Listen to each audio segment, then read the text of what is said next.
Rama Rama Rama Hare Hare Namam Vishnupadaya Krishna Prishtaya Bhutale Srimate Bhaktivedanta Swami Iti Namine Namaste Saraswati Devi Gauravani Pracharine Nirvisesha Shunyavadi Paschatya Deshatarine.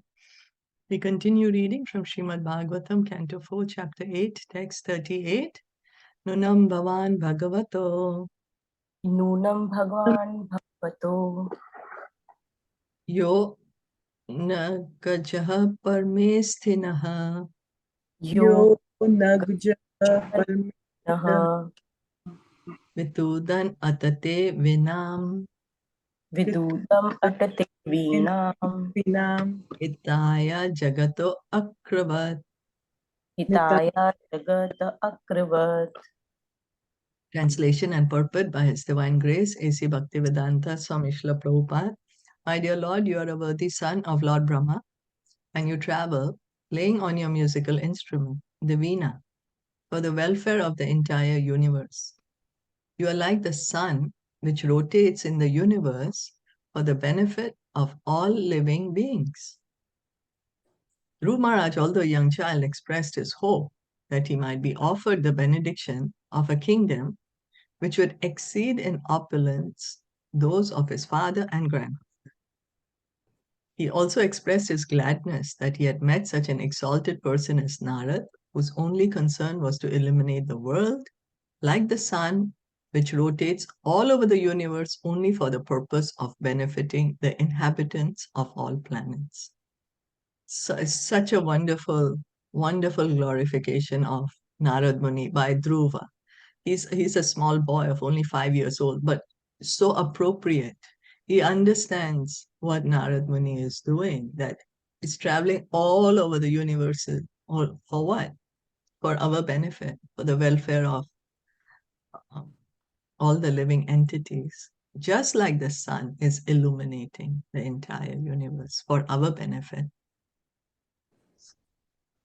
So Narad Muni travels all over the universe for the sole purpose of performing the best welfare activity for the entire universe.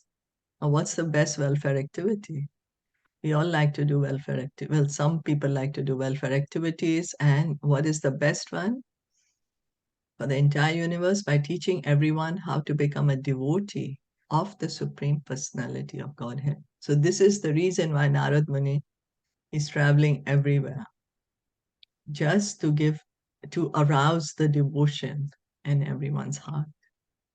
Thus Dhruv Maharaj felt fully assured that Narad Muni could fulfill his desire, even though the desire was very extraordinary.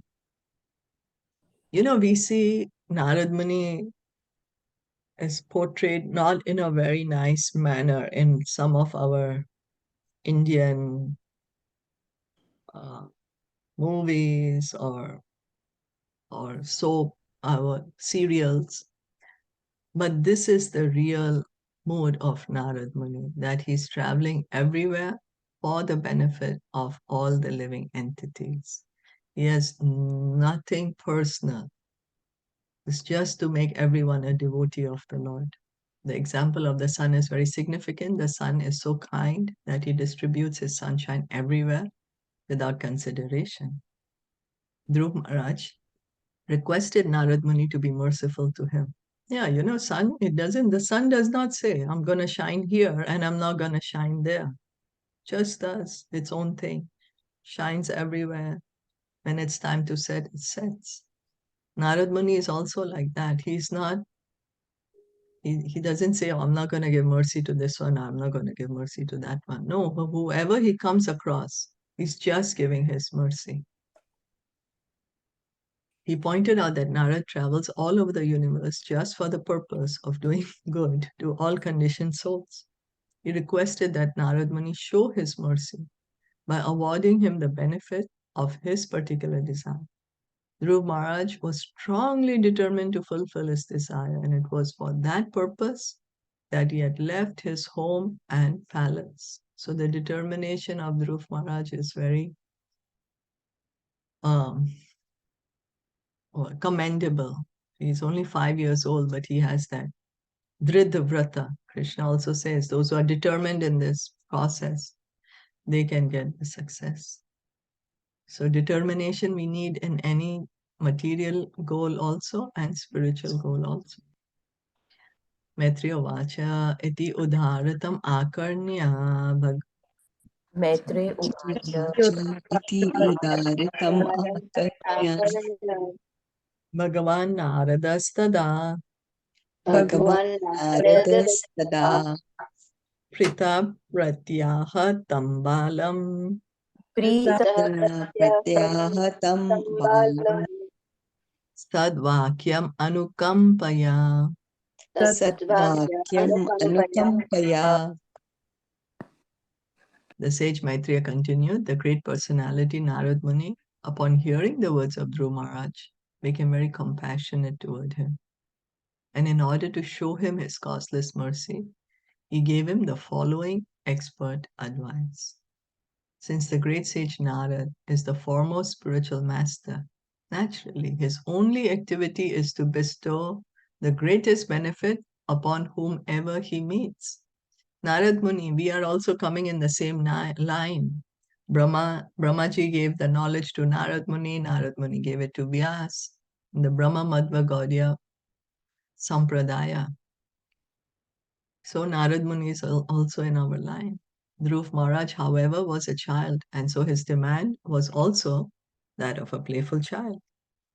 Still, the great sage became compassionate toward him, and for his welfare, he spoke the following verses. So Narad Muni is not disregarding Dhruv, he's not saying, oh, you're just a 5-year-old boy, I'm not gonna, you're being unreasonable or something. No, no.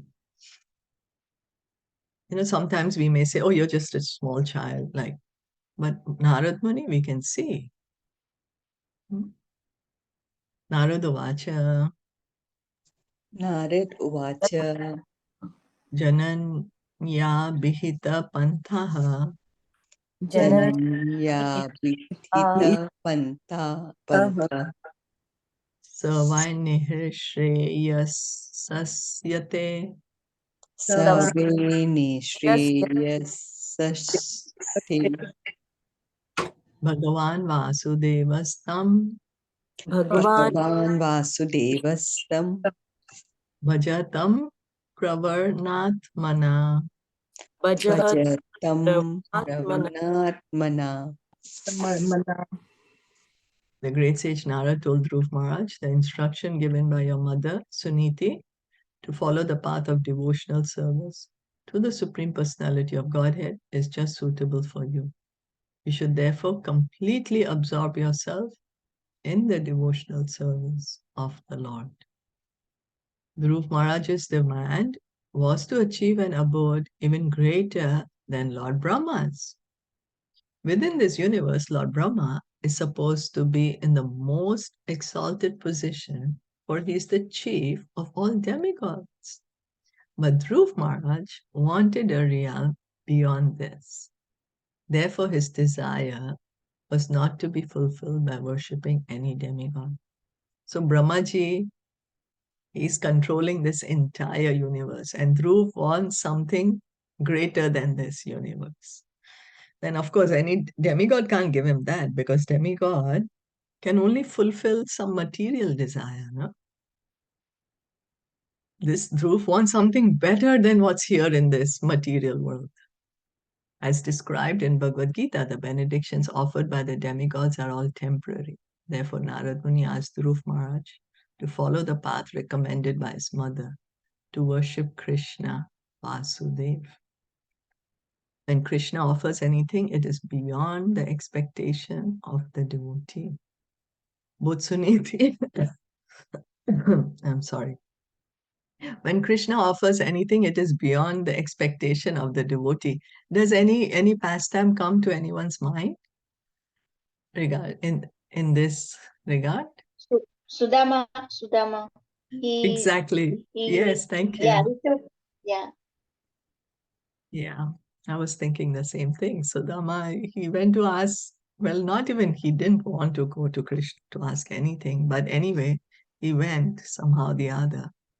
Krishna gave him so much more than he asked for.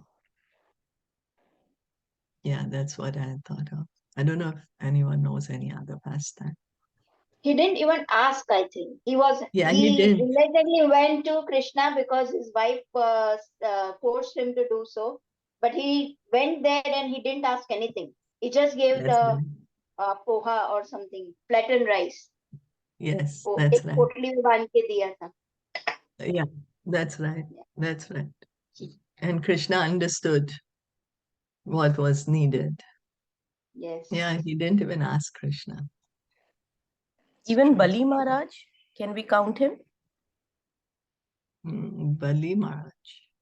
Bali Maharaj, I don't know if he asked him anything. No, he never asked. He just gave Krishna, but then Krishna was so merciful that he Yes. third leg on his head and he was given the Put him in patalo. Sutal. Yeah, Yes, it's true. Yes, that was it's true. Yeah.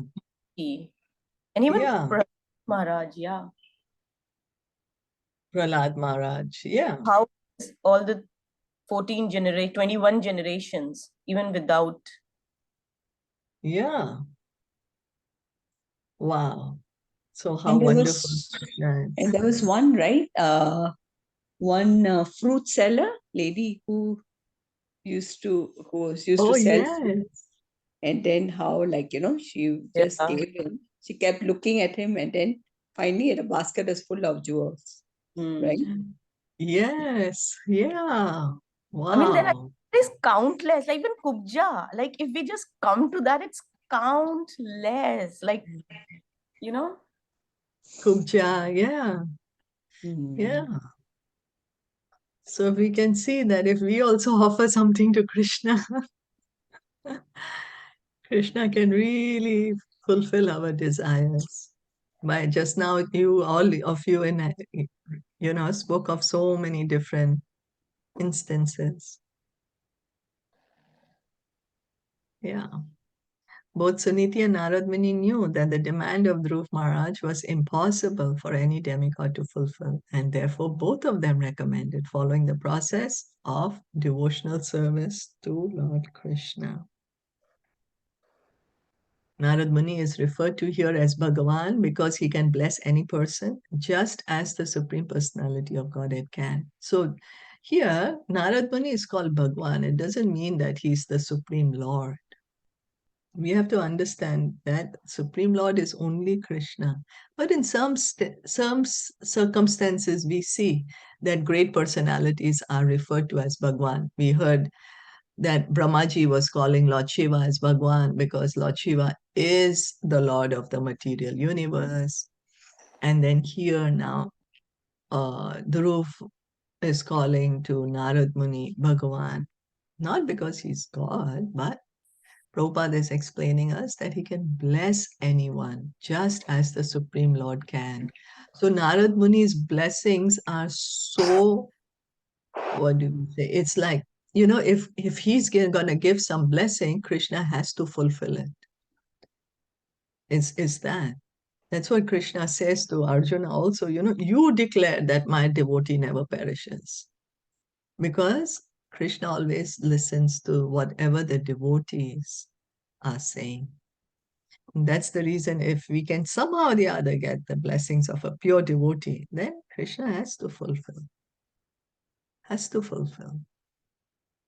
So Krishna is Bhakta Vatsa. He was very pleased with Dhruv Maharaj and he could have at once personally given whatever he wanted, but that is not the duty of the spiritual master. His duty is to engage the disciple in proper devotional service as prescribed in the Shastras. So Prabhupada is explaining that Narad Muni could have given him the kingdom. But what is the duty of a guru, a spiritual master? Engage everyone in devotional service. Not making it up that this is the way. No, whatever is prescribed by the authorities in proper devotional service as prescribed in the Shastras, following properly the rules and regulations. Krishna was similarly present before Arjuna, and even though he could have given him all facilities for victory, over the opposing party without a fight. He did not do so. Instead, he asked Arjuna to fight. In the same way, Narad Muni asked Dhruv Maharaj to undergo devotional discipline in order to achieve the desired results. So this is the duty of every living entity, to engage in devotional service. And that is what the spiritual master always engages us in, the devotional service to the Lord. It's the dharma of every living entity. Dharma of every living entity is to serve. So engaging in devotional service, which begins by hearing and chanting.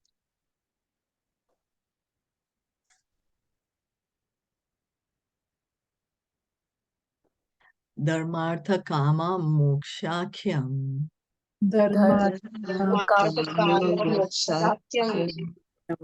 ya ichchek shreya atmanah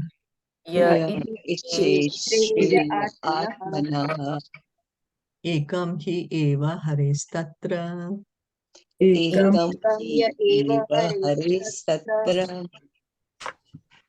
karanam padasevanam.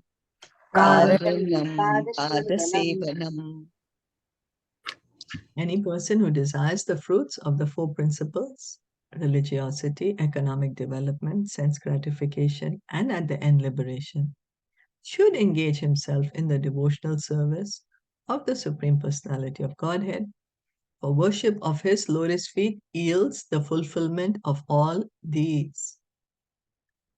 So the Vedas mainly deals with this, dharma, artha, kama, and moksha.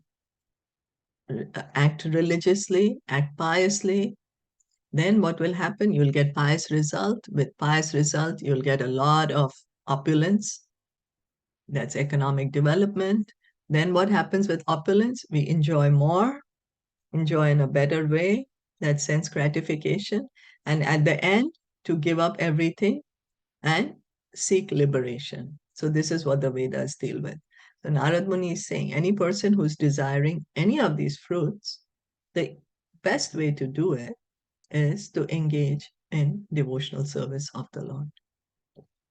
Because the Lord can fulfill everyone's desires, anyone's desires, any desire. Any desire. Hiranyakashipu, he wanted immortality. He went to Lord Brahma. Lord Brahma said, I cannot fulfill this desire. So Hiranyakashipu had to make a compromise. And he thought he's gotten immortal. But if we go to Krishna with any desire, there is no desire that Krishna cannot fulfill. So in Bhagavad Gita, it is said that only when because you mentioned Hiranyakashipu. So there was the Muni, the guru of Krishna. He even got the son who was dead. So you know what to say of the living. He could even get the dead alive for the Garga Muni. Sandipani Muni. Sandipani, Sandipani That's Muni. right. So yes. he even got the son alive. So he could do Thank anything. you. Yeah, and the son was dead like long ago, not that he had just died. Yes, thank you. Yeah, that's why Sandipani Muni said that only you can fulfill this desire, Yeah, so Very amazing, right? Yeah, so like he can do any, like as you mentioned that because it's in this context, he can do anything. Yeah, thank you. In Bhagavad Gita, it is said that only with the sanction of the Supreme Personality of Godhead can the demigods offer benedictions. So the demigods, we approach them. We say, my dear Lord Shiva, please fulfill this desire. And Lord Shiva may fulfill that desire. But how does he fulfill it? He has to get the permission from Krishna to do so. He has to get this authority from Krishna to do so. He's not independent. No one is independent of Krishna. Therefore, whenever any sacrifice is offered to a demigod, the Supreme Lord, in the form of Narayan Shila or Shalagram Shila, is put forward to observe the sacrifice. Actually, the demigods cannot give any benediction without the sanction of the Supreme Lord. So we think the demigods are acting independently. We think that, oh, they are fulfilling our desire. But they have to get the permission from Krishna to fulfill our desire. And that's the reason Krishna says in the Bhagavad Gita that you just approach me directly. You don't need to go to the demigods for any of your desire. You just come to me. Srimad Bhagavatam also says, we are full of material desires, we have no desires, or we desire liberation. Just worship the Supreme Lord. Narad Muni therefore advised that even for religiosity, economic development, sense gratification, or liberation, one should approach the Supreme Personality of Godhead, offer prayers, and ask for the fulfillment of one's desire at the lotus feet of the Lord. You see, what do? Immediately we go in front of Krishna and then we say, Krishna, this is my desire. Please fulfill it. The proper etiquette is to first offer prayers and then say, okay, my dear Krishna, this is my request. We hear also in the first canto of Srimad Bhagavatam how Arjuna, when the Brahmastra was coming, Ashwatthama released the Brahmastra. It was a situation of emergency. The Brahmastra has already been released. There's going to be this devastation. Arjuna is approaching Krishna because he knew that Ashwatthama does not know how to retrieve it. He knows how to release it, but not how to retrieve it. So there will be destruction. So Arjuna, he's approaching Krishna, what to do, what shall we do in this situation? But he's not immediately asking, what shall we do? Please save us. He's first glorifying Krishna. He's glorifying Krishna's position. Then he's, saying that, okay, he is being honest about his own position. And then he puts forward the request. So Narad, here Srila Prabhupada is again pointing the same thing, that we approach Krishna, we offer prayers, and then ask for fulfillment of one's desire. That is real intelligence. An intelligent person never goes to demigods to pray for anything. He goes directly to the Supreme Personality of Godhead, who is the cause of all benediction. So we can approach the demigods, we glorify the demigods. They're very glorious, they're very qualified personalities. But if we have some desire, we should go to Krishna. That's the law. As Lord Krishna has said in Bhagavad Gita, performance of ritualistic ceremonies is not actually religion. The real path of religion is to surrender at the lotus feet of the Lord. Does anybody know this verse? Which one is this in Bhagavad Gita? Mam ekam sharanam vraja. That's true. 18.65. 18.66. Sarva dharmam Mam parityaja. ekam sharanam. I think it's an 18. Sorry, 1866. Mam ekam Sarva sharanam dharmam vraja. parityaja. Yes. Okay. That surrender unto the lotus feet of Krishna. For one who is actually surrendered to the lotus feet of the Lord, there is no question of any separate endeavor for economic development. Krishna says, I will take care of you. We are thinking, no, Krishna will not take care of us. No, but if we really surrender, Krishna will take care of us. We have seen how he's always taken care of his devotees. And we just heard so many examples that he's giving so much more to the devotee. So much more. A devotee engaged in service to the Lord is not disappointed in the satisfaction of his senses. If he wants to satisfy his senses, Krishna fulfills that desire. Yeah, Kubja wanted to satisfy the senses. Krishna satisfied her desire. As far as liberation is concerned, any devotee fully engaged in the service of the Lord is already liberated. Therefore, there is no separate necessity for his liberation. So a pure devotee is already liberated. He's already on the Brahman platform. He's already Brahmabhuta. He's already realized Aham Brahmasmi, I am spirit soul. That's why he's engaging in devotional service. So that's why there is no need to separately endeavor for liberation. He's already liberated. Narad Muni therefore advised Dhruv Maharaj to take shelter of Vasudev, Lord Krishna, and engage himself in the way that his mother had advised, for that would help him fulfill his desire. In this verse, Narad Muni has especially stressed the devotional service of the Lord as the only way. In other words, even if one is full of material desires, he can continue his devotional service to the Lord and all his desires will be fulfilled. So, with this pastime, we understand that we have material desires, doesn't matter, still continue devotional service, continue hearing and chanting. All the desires will be fulfilled. So Did this anyone is where Narad Muni, right, taught Dhruv Maharaj to chant Om Namo Bhagavate Vasudevaya. That's right. Mm. That's right. Yeah, it says, no, yeah, Krishna can be conquered only by loving service. Nothing else. Right. Otherwise, he's fully independent in all his dealings, but he voluntarily accepts, right, obligation by loving service. Yeah. Yes, voluntarily he accepts. Yes, thank you. Yeah, that's so good. He has no obligation to do it, but he still does it out of the love. Love, yeah. Yeah, thank you. Srimad Bhagavatam ki jai, Srila Prabhupada ki jai, Gaur Bhaktavinda ki jai. Hare Krishna. Thank you so much for listening and joining in. Hare Krishna.